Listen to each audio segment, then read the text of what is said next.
ชื่อนวรัตน์นะคะทำงานอยู่ที่บริษัท TRUF ของมาเลเซียค่ะตำแหน่ง Sales Executive ค่ะ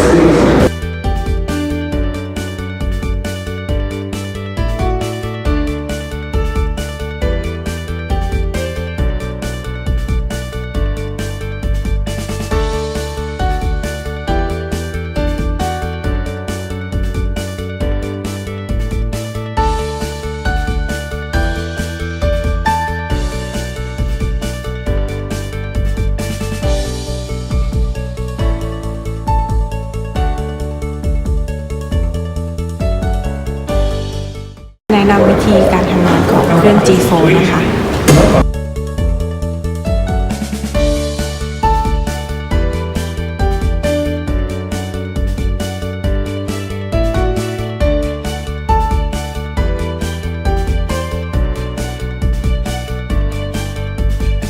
สามารถดูข้อมูลได้เพิ่มเติมที่ www.truf.com.my ค่ะ